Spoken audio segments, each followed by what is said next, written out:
Ladies and gentlemen, welcome back to the finest Dawn of War Unification casts this side of East Yorkshire. And today I've got a 1 versus 1 on Blood River. Playing on southern side as the Vraxian Renegade Guard, we've got British Gentlemen. And playing on northern side as the Witch Hunters, we have got Bullfighter. Bullfighter will be opening up a couple of melee combat squads, a ranged fire support squad, and a Adeptus Sororitas Convent military. Whereas British Gentleman is going to go for a couple Revolutionary Guards, a Heretic, and a Vraxian recruitment centre. Now, before we get into the weeds of this video, I do want to make it clear that this is going to be a little bit different compared to the normal videos that we do. Quite often the casts are a bit of goofing around, general commentating on what's going on and stuff. But today's going to be a bit different. We're going to make it a bit more educational. Now, British Gentleman and Bullfighter, I think, as far as I'm aware, are relatively new in the PvP scene. And, I think that there's some really good examples of what you should do and what you should not do in this game. And I'm thinking, yeah, why not? Because I imagine there's lots of people at home are wanting to improve their PvP kind of side of things. And, yes, it won't be too heavy, and I'll try and make it as fun as I usually do. And, if I sound too condescending or if I sound like a bit mean, I'm not trying to be mean. I'm just thinking that, it's a great opportunity to help people learn and stuff. And so, yeah, so we'll just comment on things as they go on. Like, say, for example, we've got these Sisters of Battle squads coming out, and they're currently standing around doing some, just not really doing much. Or these guys that kind of just, they were thinking about capturing this thing and then not doing kind of things. Make sure they select the correct squads. That's usually the thing to go for. And I can see here that he's kind of selected all of them, and then right-click to move them all towards here. That's ideally not what you want to do. You want to have our squads individually doing their own kind of things. The easiest way to do this, so if you're new and, the first 2 minutes of the game are quite stressful, rally points are your friends. If you select a building, then you right-click on something, it does automatically send them to a point and then makes them cap it. So if you're being a bit overwhelmed in the early stage of the game, that is generally the best kind of thing that you can do. Also, if you click on a unit and then shift and then right-click somewhere else, that does also queue up the commands. So you can basically ask a unit to cap 5 different points with only one swift group of clicks, and you can forget about them. It's quite useful.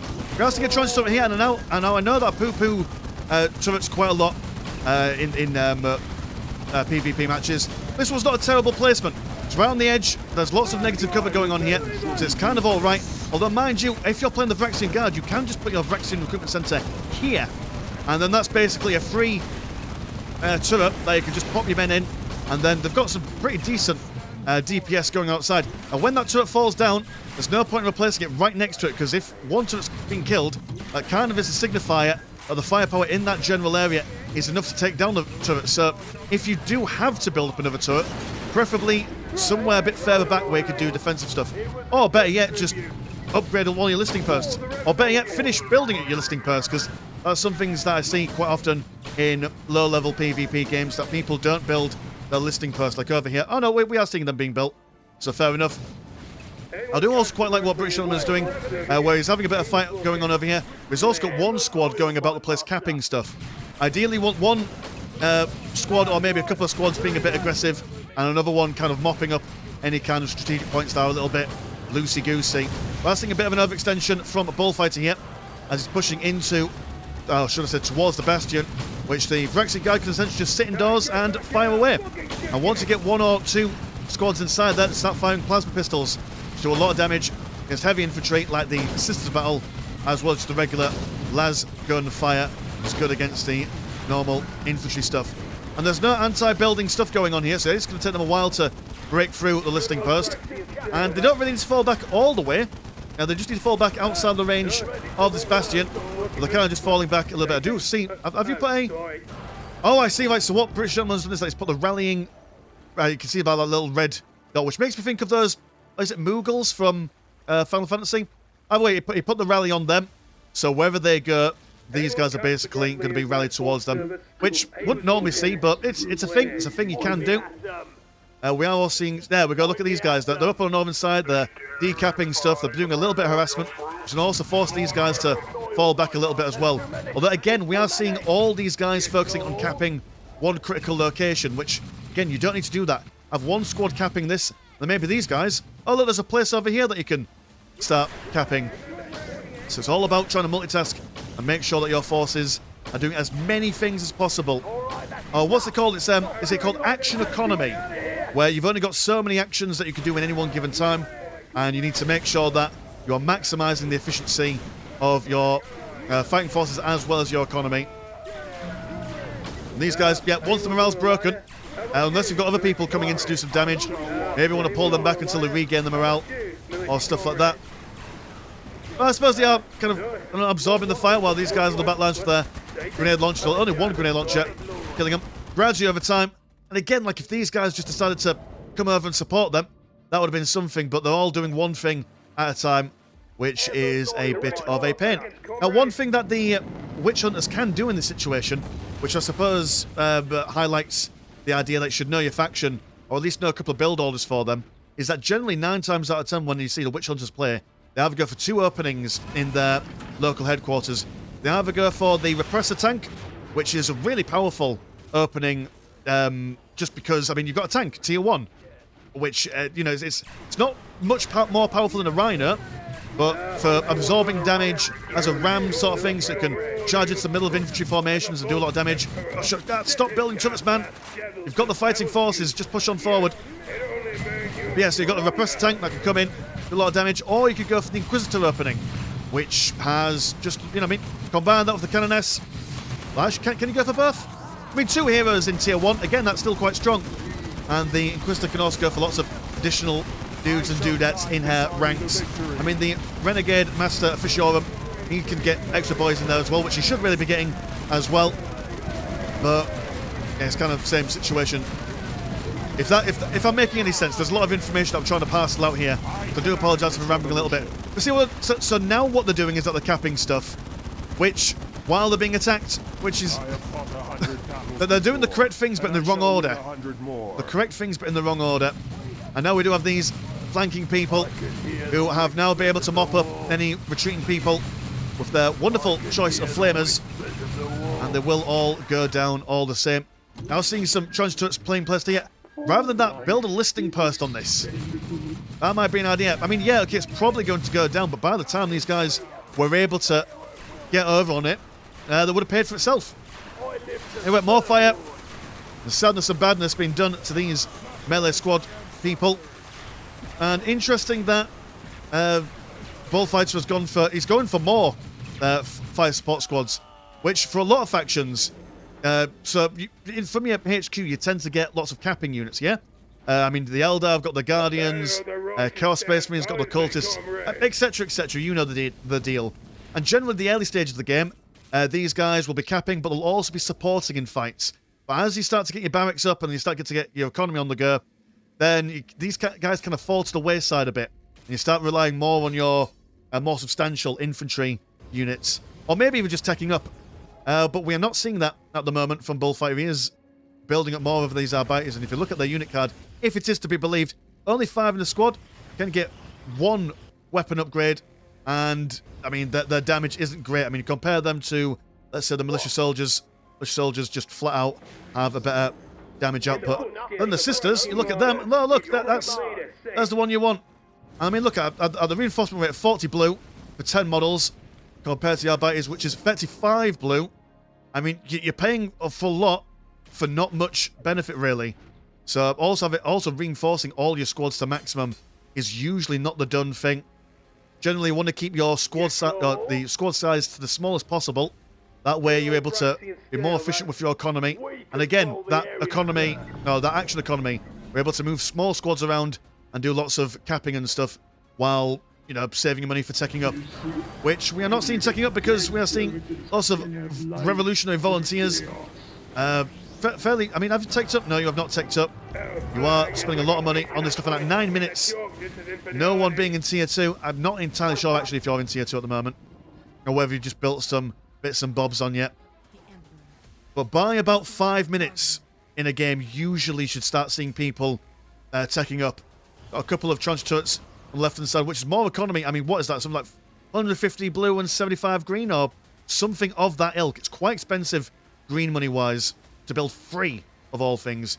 Could have been well into tier 2 by now. We're going to build up some more plasma generators for all that good stuff. I mean, the current economies are 68 and 20 compared to 115, sorry, and 30. So, I mean, British Gentleman's doing a lot better on the economic department, considering that he has got lots more bits and bobs being captured. And have these been upgraded? Yeah, I mean, suppose these two have been upgraded over here. I'm now seeing that repressor. But, like I say, a little bit late for that. And now they're going to start pushing out on the south side, which makes sense, because if this side is all defensible and stuff, then coming down here would be a thing.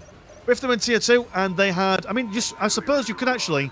I mean, maybe this is actually a bad idea. Maybe putting that repressor on the front lines to absorb all this damage and letting all your other units destroy stuff. That might actually be the play to make here. But what they're doing is that there's one squad of revolutionary volunteers who kind of caught out. They've been forgotten about in the corner here. Same with these revolutionary volunteers over on this side as well. Checking your mini-map for any kind of lost forces is always a wonderful idea. I know me saying check your mini-map for map awareness is very hypocritical, considering that my map awareness is absolutely terrible, both in-game and in cast. But, you know, you're probably a better player than me. You should be doing that. But again, moving all the forces together to capture this critical location is a big no-no. You only need to send one of those.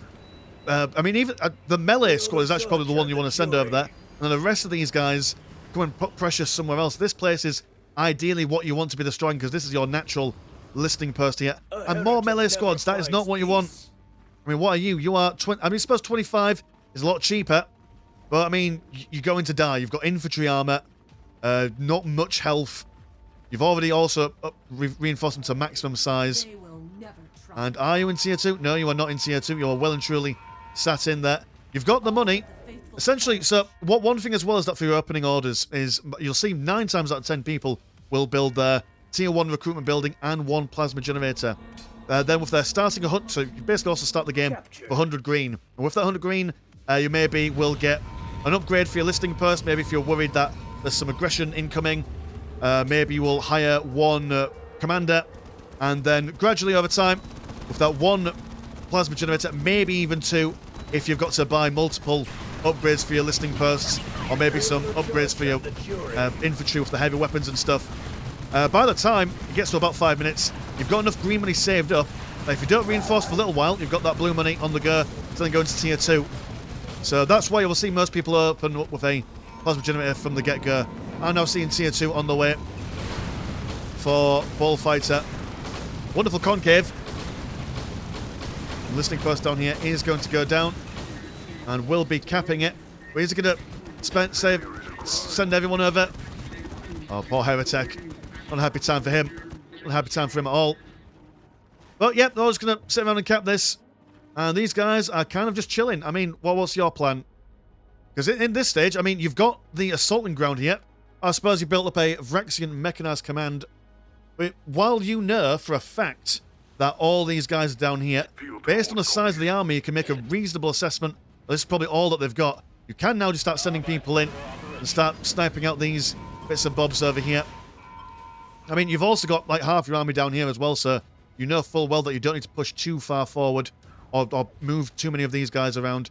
You can just leave these guys here, fully knowing in the confidence that if these guys do decide to then try and do a base trade, you've got your defenses here. More trench turrets. Oh god, stop it. It hurts. It hurts so much. Looking for a missile turret upgrade add-on. And with only 1 repressor in here, I don't think that's a reasonable thing to do, but I suppose... Oh no, yeah, you've got your revolutionary volunteers with 4 missile launchers. The Vraxian Guard are quite decent at maintaining their anti-vehicle stuff. Revolutionary volunteers over here also with missile launchers, which again, because you've got missile launchers, you can just come in and start sniping out these RBT's posts. Vehicle cap increase and squad cap increase. Although not sure why the vehicle cap increase is coming in. As, I mean, you've got, yeah, you've capped on vehicles, but are there any more that you can get from these places? I don't think so. He says, here comes the assault, and it's not looking favourable, I'll be honest.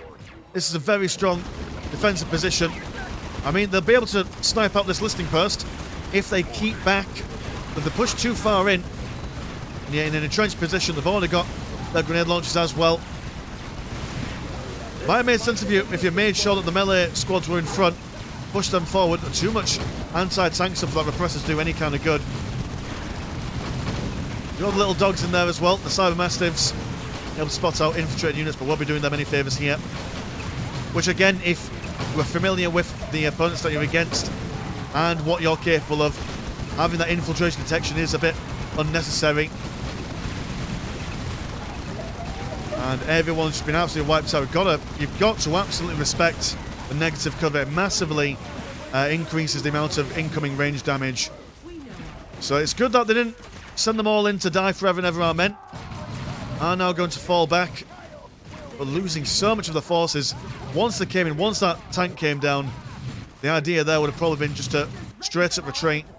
Are we seeing any changes? No, we're still not seeing any... oh no, we have tier 2s over here because they build their tier 2, which makes sense. And in comes the Surfing squads. Surfings, I mean, for harassment maybe. Maybe the plan is to bring them down behind the enemy lines, keep their attention towards the base. But then again, I mean, with loads of tranche turrets, the Surfings aren't known for doing their building bashing. I'm going to replace that repressor, which say that 10 times fast.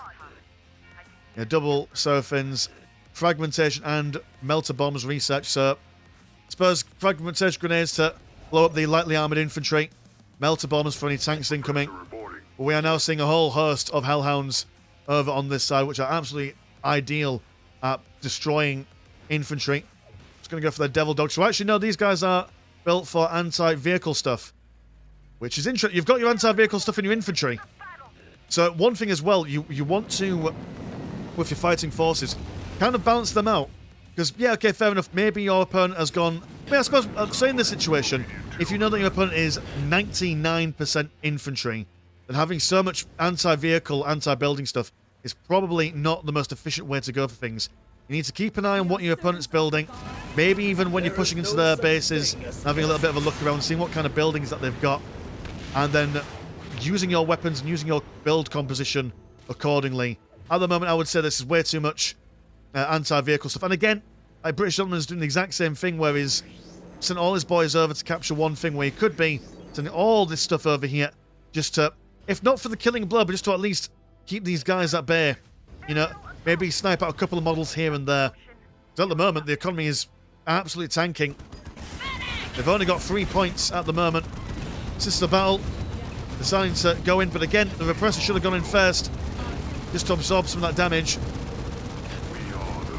But a big push. Fire coming down, and this post have also been upgraded doubly. So that's why British Gentleman's got a fairly decent economy. So they're pushed in, and look how easy this was, right? So with half the force that they had before, I mean, I suppose they've got Surfings now, and Surfings are much more decent compared to the fire support squads. But they could have taken this out a lot quicker, denied all this area here, and then captured a relic. Well, they could have also then sent a smaller squad down here to capture this relic, while British Gentleman was, how would one say, turtling up. Now they've got enemies on the back door, enemies on the front door, and they just don't have the DPS or the numbers required to be doing any sort of damage. The Surfings attempting to bash these hellhounds in melee for reasons, but morale been broken and everything has been brought down low very quickly. Not much you can do in this situation, even with all your upgraded listing posts. Which, I mean, look at listing. I mean, they're putting in some work, killing a fair few things, but it was not meant to be. It was not meant to be. So yeah, like I said, I do apologise if I sounded a bit mean, or if I was a bit too overly critical, or if I was a bit rambly in that. But I think occasionally games like this being sent in are remarkably useful for new players, and for even players that have been playing quite some time, maybe they don't quite get some of the more finer points in this. I do one day want to do, I mean, I suppose a while ago I did do a video explaining the finer points of RTSs, but it's just so much better just to do it in-game and see what things are going on. So if any of you guys have got any videos or any replays that you thought, hey, I played a game and it all went wrong and I'm not sure why, then you know what, send them in and we can have a look at them too. And I think that would be, yeah, why not? We'll make this into like a semi-regular series, maybe once every couple of weeks. I'll look at a replay that people sent in, and we'll do like a bit of a workshop. How about that for for a slice of fried gold. Well, but that's my usual thing where I do one episode and then never do it again. Or maybe, who knows? I am a piece of shit like that. Yeah, so thank you boys for sending the game into the Discord. If you want to support the channel, have a look at the old Patreon. And all that jazz. I'm Mr. Landshark. Pleasure's always never short. And I'll see you in a bit. Peace.